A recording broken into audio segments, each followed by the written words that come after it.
And now, your Pickle Gals. Welcome to our Pickle Gals podcast. My name is Krishan Spackman. And I'm Rachel Roney. And we are the Pickle Gals. So, let's catch up a little bit. It's only been a few weeks, and it seems a little slower in some ways, but I think you've been pretty busy. Yeah, not traveling as much, but still certainly busy. We just wrapped up our first season of Advancing Team League, so got our first national qualifiers, which is pretty cool. So they'll be heading to Vegas later this year for that, and kicking off season 2 this week, actually.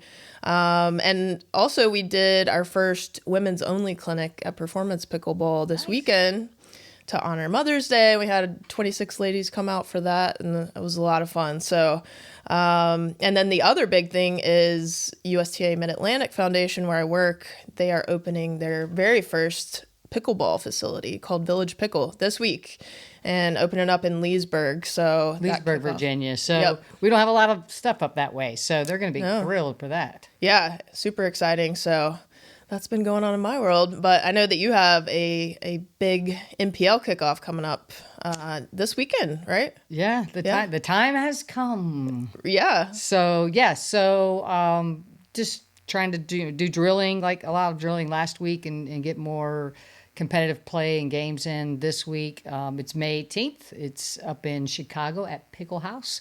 It will be live streamed, so if you go to National Pickleball League's Facebook page, you will be able to get a link to that and watch that. So awesome. That's been kind of a big focus, but on a personal level, my daughter is graduating high school May 31st, so I had no idea how much goes into that. And so that's been kind of crazy. It's kind of like a Taylor Swift concert. It's tough to get tickets to for everybody that's going to be there. So it's kind of nuts. But before we jump into our topic today, you had shared with me a story from a listener from our last episode on mindset. So do share. Yeah, absolutely. I loved doing that episode, but the coolest thing was hearing from someone. I have a friend that it does podcasting and it has a keynote speech coming up in front of a large audience. And she listened to the episode and commented back how much it helped her think about public speaking. So outside of pickleball, it was the preparation that was going into her speech and the ability to kind of silence that inner critic. She said she says things like, don't forget the words and things like that. And so it was really fun to hear that impacted somebody, beyond the court and how they were thinking about doing something big that was coming up. Yeah. So again, trusting all the practice and hours I'm sure she put into it. Well, that was super cool to hear about, just thinking that, hey, we've made an impact somewhere, at least one person, at least by episode 2, and not a pickleball player, not anything related to pickleball. So I think that's super, super cool. So appreciate you sharing that with everybody. And again, by all means, we've got our social media out there, our Facebook page, our email, contact@picklegals.com. You're more than welcome to send us your stories, your thoughts, your feedback anytime. So we definitely welcome that. So with that, let's get this party started. Court is in session. I know. Let's do it. And today's episode, or theme, so to speak, is going to be where do we begin? So where does that pickleball journey start? You can start in so many places, and whether the how, the where, what things do we need to be considering? So, Krishan, what do you remember about that first touch point you had in the sport and how you kind of found your place within it? Well, clearly there's an age difference here because you expect me to recall that I am in the senior pro division, senior, emphasis on senior. No, actually, I remember it pretty clearly. Again, just a quick refresher, someone introduced me to pickleball when I was visiting a tournament, a lacrosse tournament actually, up in Delaware. And when I came back, I got that itch. So I chose to go on Google because, it can be scary and nervous. I don't know what I'm doing yet. And, all these people, and it's, it's so popular. I wasn't sure. So I went out and I just did a Google search initially, and I came across a thing called Places to Play. And we should put that link in the show notes. But Places to Play. And I also did some searching on Facebook, and I came across this park called Rockwood Park. And it turns out it's like the first most popular park for pickleball in Virginia, Richmond area. And so I got the nerves, but I faced them, and I took my little bag and I walked up to the court. And I could see a couple people looking at me like I had 3 heads. So don't fear that. It's going to happen because they know you're new. And luckily, there were 2 folks there, Dan and Nan. They are not related, even if their names do rhyme. But Dan and Nan. And they were just super welcoming. They knew, like, they could just smell fresh blood. Yeah. They knew I was a newbie. And so they're like, come on out and hit with us. And so I was like, look, I haven't done this. I've only, I'm new. So, I went out there and started hitting with them, and they started sharing the rules with me. And I left going, that was a lot of fun, but wow, there's a lot to learn. So I just kept coming back, and luckily they were addicted as anybody else on the planet. So they seemed to always be there. Right. So it started feeling more comfortable because I knew those 2 faces. And then as I kept coming back, you start to, there's a 3rd face and a 4th face. So you start getting more comfortable, more familiar. So really, it was a fantastic experience. I was really lucky to run into those guys and have them just embrace me and teach me. And it helped me get over the nerves, and I got much more comfortable. Right. So that's really just how I started, is just getting myself to a park. Right. What about you? Really similar. I started during COVID. I think I mentioned that before. And I actually had a friend, Christina, who I played tennis leagues with. And suddenly I saw the switch on her Facebook to pickleball. Everything was pickleball. And so I asked her about it. She said, you should come out. So similar, went out to Pouncey Track Park, which was another big site for people to meet up and play. And she had me come out, and she left before I got there, though. So I was walking up, didn't know anyone, but she had already told some friends. So Derek and Brenda were 2 of the first people that I met, and they had paddles for me. I didn't know what the different types were and all that stuff, but they got me on the court. I was hitting right away and thought, this is pretty cool. And I'll say, though, those first couple months, I got absolutely demolished. I think I walked out thinking I would pick it up quickly because I had the tennis background, but I realized that I was just playing tennis on a pickleball court, so I had a lot of things to unlearn in terms of my style of play, and a lot of things to learn for the strategy and types of shots. So that was kind of my first touch point, and then similarly kept going back out, kept meeting new people, and they were nice enough to teach me the ropes along the way. So that's awesome. So yeah, very similar experience. The difference is I heard a country song in your story. I got left at a pickleball park. Yeah, sorry, it worked that out. was a horrible accent. It I worked shouldn't out. say that that's how all country people sing, but no, got a little distracted there. But yeah, well, first of all, I'm also very jealous of your tennis background. I have no paddle sport background, so when you guys hit the ball, it's just so beautiful. And, I'm like, very jealous of that. But yeah, I mean, that's really, I think what we're saying is, if you're really wanting to get out there or even just sitting at home asking yourself, how do I even get into this, right? I think, you really just go Google. I mean, Facebook a lot of times has community pickleball pages. Absolutely. Be it by your county or your city. So you can go out, you can Google that and go to and of course go to, like I said, the Facebook page and look up for groups in your area. You'll probably learn a lot. You'll see some names. You might see some people, faces to put with those names. Might learn that there's an activity going on or something, social play. And so you can learn a lot from that, but ultimately you're trying to find out, where can I play? Where to go? So really it's probably going to end up being a park and rec type place.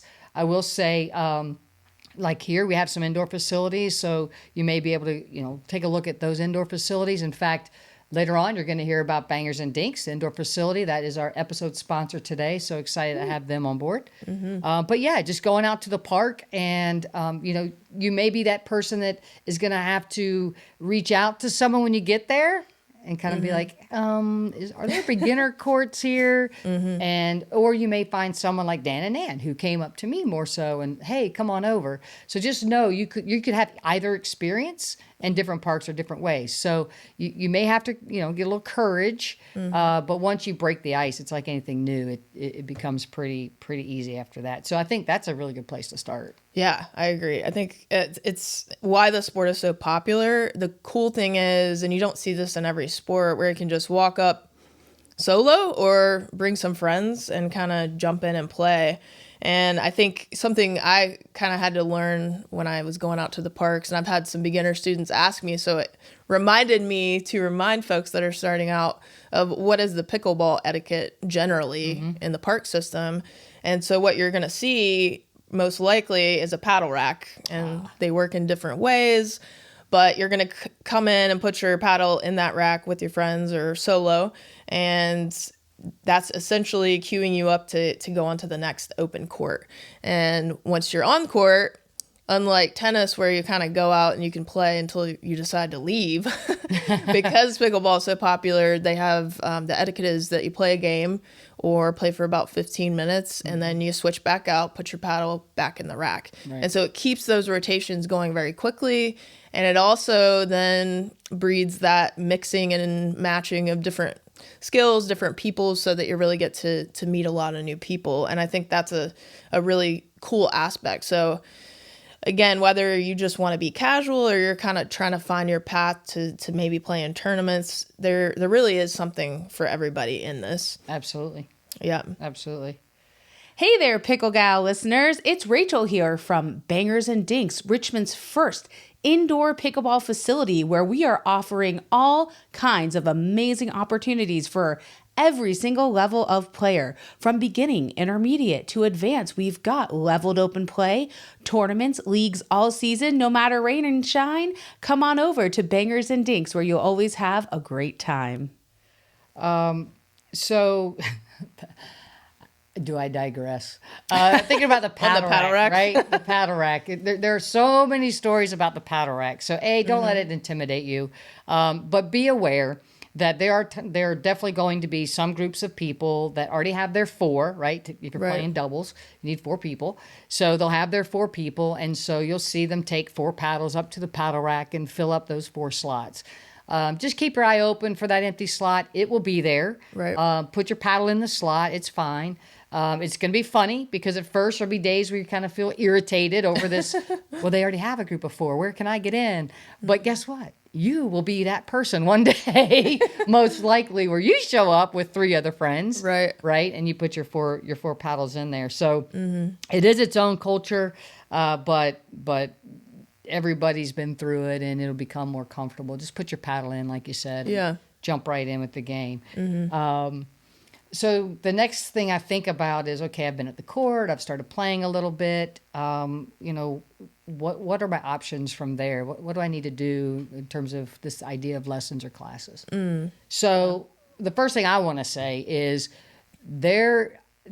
I for sure, and I don't think you are either, we are not saying that you have to get lessons. No. Or you need to get a coach or go to clinics or anything like that. You can absolutely enjoy the beauty of this game, the social aspect of this game, and exercise that you get with it as well. You can do all of that without any coaching or lessons. I think the thing that I would say or would recommend is to maybe get like an intro to pickleball class or clinic, or maybe one lesson or something. Yeah. And the real reason I say that isn't because I think you're going to become a pro or you want to go do tournaments. What I see so often is you get out there and everybody's got ego. I don't care if you're a beginner or you're advanced, right? And so when you hit the ball, you're trying to do your best. But you're learning. You're a beginner, right? We've all been there, right? And so next thing you know, we have a bad day maybe, and so we're hitting the ball up a lot, and our partner is getting hit with this ball over and over, and I've seen it. We see the people leave the court, shoulders down, kind of bummed out. How'd you do? I didn't have a really good day. I got my partner hit a bunch, and it affects you because it can be emotional, and so I just feel like, even just taking, like I said, one clinic, one class, one lesson, it will bring out the joy that much more. It's Right. going to refine your game enough or a little bit more to where maybe you play a little bit better, you understand a little bit more about the game, and I think it's just going to enrich your experience more than anything. And I think also a lot of the intro classes, they're very affordable. Some are even free at some of the parks. And that's also a great way to meet other beginners or people that are starting out. And so you'll kind of be able to collect those folks that'll be part of your group starting out right away. Yeah, absolutely, absolutely. And the game is changing really quickly, right? So I think we were talking about, if I choose to do lessons, what are some things that we look for in a coach, Yeah, right? right. So let's talk about that a little bit. It's a great coaching. It's a great question because the game's changing a lot. We all have different backgrounds, different levels, and coaches are also different. Right? Absolutely. Their style, their personalities. I'll say I think for some people it's very personal, and when I say that, I'll get a call and it will say, I hate to say this, but I prefer a certain gender. Or I prefer somebody my age or younger or older. And so that's part of it is finding the coach that meets your preferences, right? Right. The other thing would be style. And I want to hear you talk about this a little bit as well, of course. So when I think about style, I think about, I'm taken back to basketball. Oh, yeah. Right? So I grew up in Atlanta, and when I went to a park, it was very much what I'd call freestyle, right? It's there's the same rules of basketball everywhere, but the way we played was very creative, very freestyle. Then, middle of my high school career, we moved to Indiana. And if you don't know, Indiana is like the foundation of basketball, right? The fundamental capital of the world. So next thing you know, I'm going to go play freestyle. It's all I knew. And people are kind of looking at me funny. And next thing you know, when I go to my high school and I start getting coached by my coach, he's talking about fundamentals, bounce pass, stop doing anything crazy or creative. This is how you execute. And looking back, I was like, you know what? I accidentally got the best of both worlds. Yeah. I got two totally different styles, and I think I won. It made me a better player at the end of the day, but it was an adjustment. It was a big wake-up call. So, I mean, you and I probably have different styles in coaching and see different things out there. Yeah, absolutely. And to your point, I think as players and coaches, the game is evolving so rapidly that you have to have that ability to continue to learn, continue to evolve the way that you're teaching, the way that you're playing. And that's kind of the beauty of it. And I think to go a little deeper in the coaching side, when we're looking at coaching, and I agree those first lessons are important. I don't know if we mentioned this, but the injuries that happen in pickleball. So even myself, when I first started, I had pickleball elbow or tennis elbow, whatever you want to call it. And it was really due to a technique change that I needed to make because I was doing more of kind of a backswing. And so even that, I had to shift that, and now I don't have that problem anymore. But movements, things on the court that are going to help you prevent injury so that you can play longer, that's going to be part of this process. For sure. And with coaching, I think players need to be empowered. That's really important to interview that coach. Look at their bio. What are their credentials? Not just in the sense of playing, but coaching, certifications, what they've done with other people. For myself, as a tennis player, I like working with tennis players that are transitioning into pickleball because I feel like that's a strength that I have. But having that awareness as a coach of what your strengths are, and as a player, knowing what your goals are is going to help you pick the right person. For me, I'm more of a collaborative style. I really focus on what those goals are for who I'm working with, because that dictates the whole process. Where are we trying to get to? And secondly, if they have a schedule that has them playing a lot of tournaments, we're not going to change a stroke or add a new stroke the week before you play in a tournament, right? So that's all part of the process. And I think one thing I really want to point out in terms of picking a coach is some of the best coaches may not be the most elite player that's on tour right now, right? There are some fantastic coaches that have accomplished a lot, but maybe aren't at the highest rung of the professional ranks. And so don't miss out on a fantastic coach that might be a great fit for you personally, just because of those accolades, so to speak. And so keep that in mind when you're looking. Make sure that coach is humble enough to know their own strengths, their own limitations of where they can take you.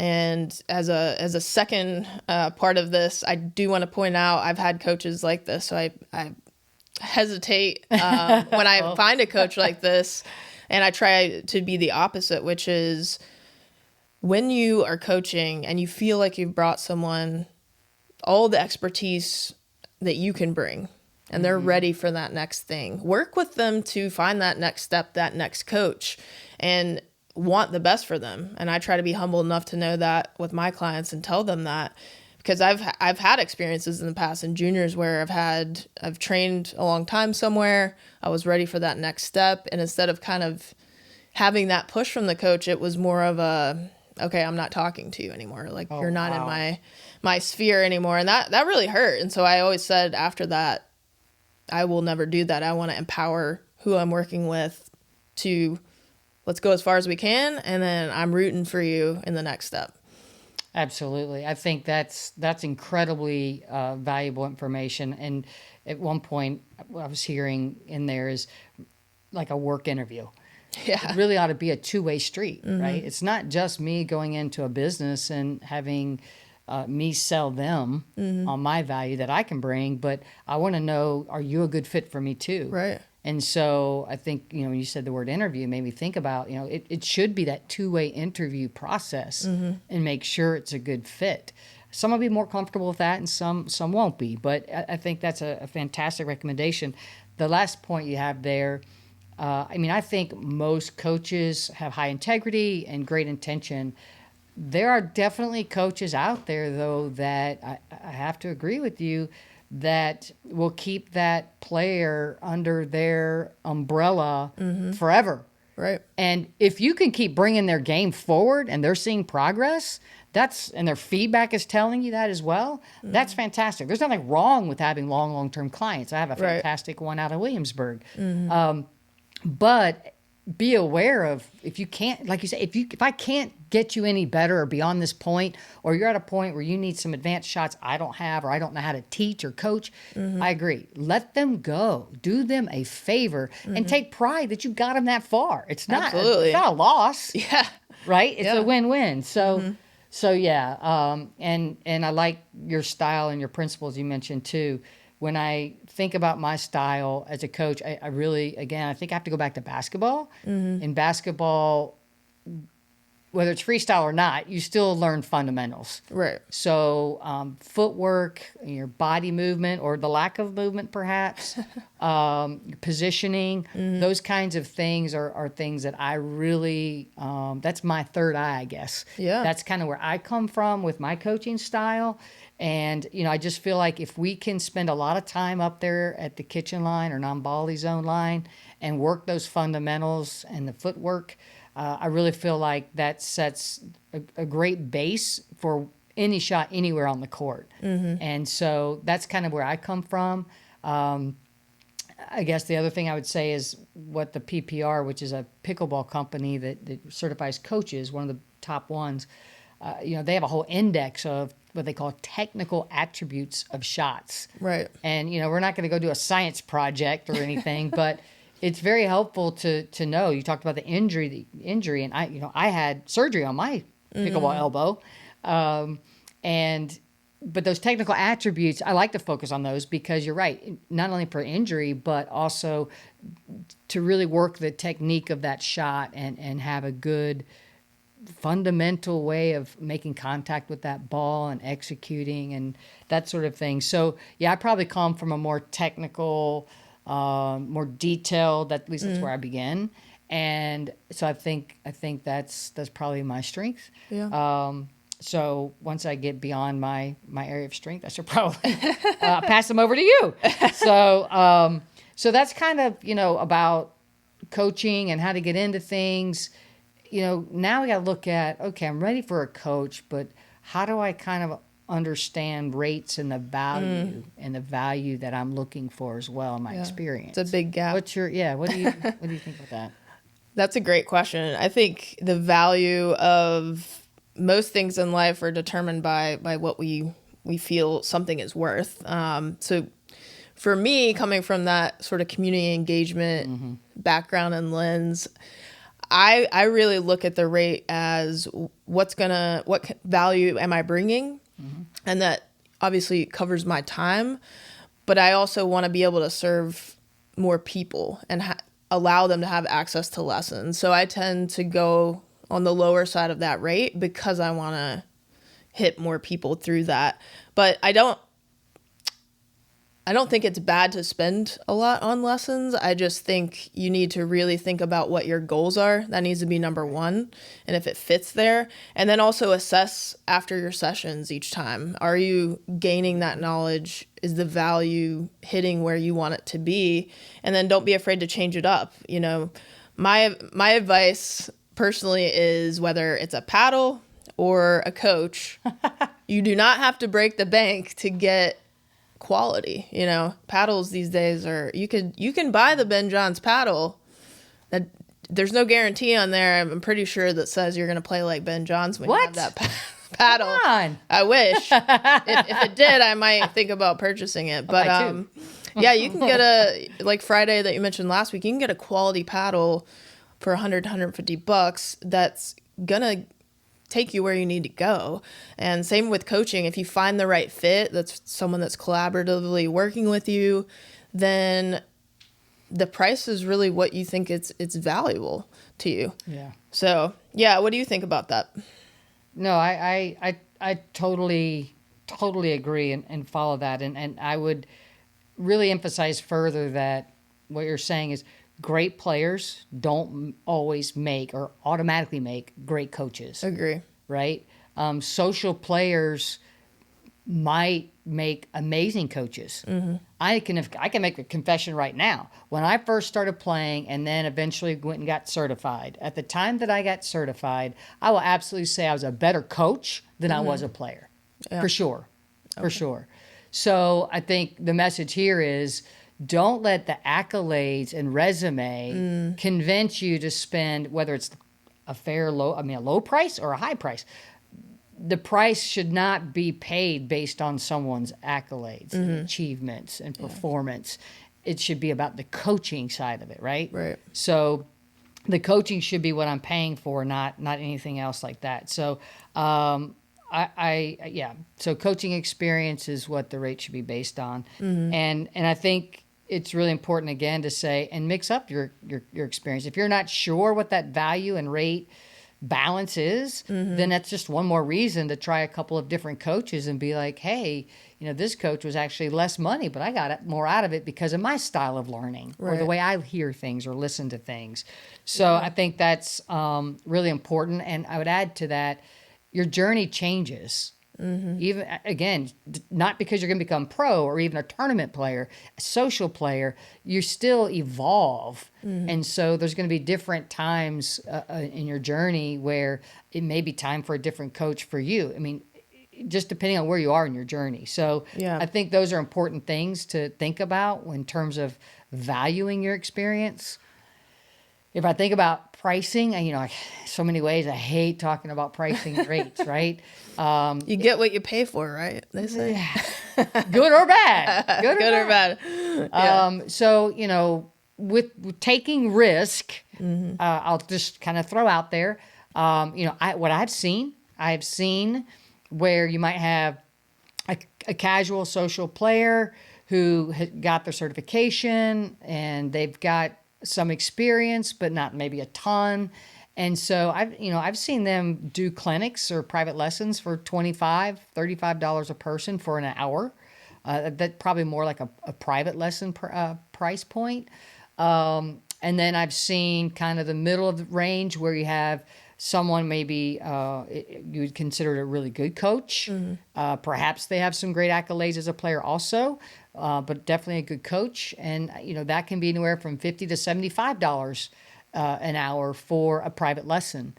And then when you look at these top tier pros that kind of have an amazing balance of playing accolades and coaching and years of experience and maybe years of tennis background, you're easily can get into about $150 an hour. If I went way to the right, you have people who are way beyond just coaching you on a court. We had mindset last time. Right. They bring in mindset, they bring in nutrition, they bring in like this full package. Someone like that, don't be shocked if you pay $300 for an hour. Right? So how I would wrap that up though is this: you don't get scared of price either, because you may well go spend. Let's go. I paid $150.